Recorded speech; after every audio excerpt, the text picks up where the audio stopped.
Love today என்ற பிரமாண்ட hit படத்தை தொடர்ந்து பிரதீப் மீண்டும் ஹீரோவாக இந்த முறை ஓமை கடவுளே என்ற சூப்பர் ஹிட் படத்தை கொடுத்த அஸ்வத்துடன் இணைந்துள்ள இந்த டிராகனம் வெற்றியை ரசித்ததா பார்ப்போம். கதைக்களம்: பிரதீப் 12- பதில் நன்றாக படித்து 96% எடுத்து மெரில் ஒரு கல்லூரிக்கு செல்கிறார். ஆனால் பள்ளியில் நன்றாக பிடித்த தன்னை ஒரு பெண் வேண்டாம் என சொல்லியதால் கல்லூரியில் அடாவடி செய்யும் பையனாக வலம் வருகிறார். அதோடு 48 அரியர் வைத்து அனுபமாவை காதலித்து கல்லூரி புரொஃபசர் மிஷ்கினை எதிர்த்து வாழ்க்கையையே வெயிட் செய்து வருகிறார். தன்னுடன் படித்தவர்கள் எல்லாம் வேலைக்குப் போக இவர் பிக்பாஸ் பார்த்து பொழுது கழிக்கிறார்.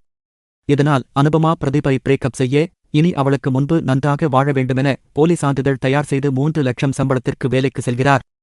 வாழ்க்கையில் எல்லாம் செட்டில் ஆக ஒருநாள் மிஷ்கின் பிரதீப்பை பார்த்து போலி சான்றிதழ் குறித்து பேச பிரதீப் காலில் விழுந்து கெஞ்சுகிறார். அப்போது மிஷ்கின் சரி 48 அரியரை இப்போது கிளியர் செய், மீண்டும் உன் தப்பை திருத்து, நான் உன்னை விடுகிறேன் என சொல்ல பிறகு பிரதீப் என்ன செய்தார் என்பதே மீதி கதை. படத்தை பற்றிய அலசல்: பிரதீப் அப்படியே அந்த கால தனுஷ்தான். அவரின் காமெடி டைமிங், காதலிப்பது, பிரேக்கப் ஆவது, அதற்காக ஃபீல் செய்வது என தனுஷி அப்படியே பிரதிபலிக்கிறார். அதே சமயம் ரசிக்கவும் வைக்கிறார். கண்டிப்பாக தமிழ் சினிமாவிற்கு பிரதீப் ஒரு நல்வரவுதான், ஏன் அடுத்த சென்சேஷன் என்று கூட சொல்லலாம். அனுபமா முதலில் வெறும் காட்சிப் பொருள் போல் வழக்கமான ஹீரோயினாக வந்து சென்றாலும் 2ஆம் பாதியில் பிரதீப் அரியரை கிளியர் செய்ய அவர் செய்யும் உதவிகள் அழகாக எடுத்துள்ளனர். இயக்குனர் அஸ்வத் இந்த கால ட்ரெண்ட் என்ன என்பதை அறிந்து அதில் ருத்து தாண்டவம் ஆடியுள்ளார். விஜய் சித்து, ஹர்ஷத் கான் ஆரம்பித்து பேக்பேன் ரவி, ஜோ மைக்கேல் என பல யூடியூ பிரபலங்களை அங்கங்கே வர வைத்து கைத்தட்டல் வாங்குகிறார். அதே நேரத்தில் மிஷ்கினும் ஒரு புரொஃபசராக எல்லோரும் தான் ஜே சூர்யா என்று நினைத்தால் அட இது கதையே வேறு என அவரும் சிறப்பாக செய்துள்ளார்.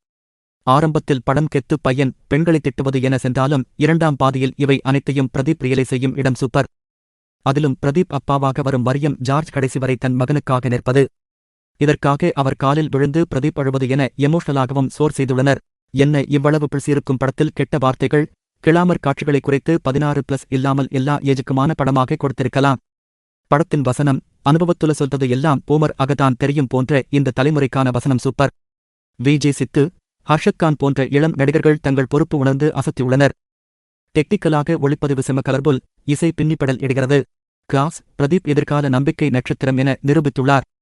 மற்ற நடிகைகள் நடிப்பு, டெக்னிக்கல் விஷயங்கள் 2ஆம் பாதி, குறிப்பாக எமோஷனல் காட்சிகள், பல்ஸ், கெட்ட வார்த்தை, சில கிளாமர் காட்சிகள், மொத்தத்தில் இந்த டிராகன் பாயர்தான்.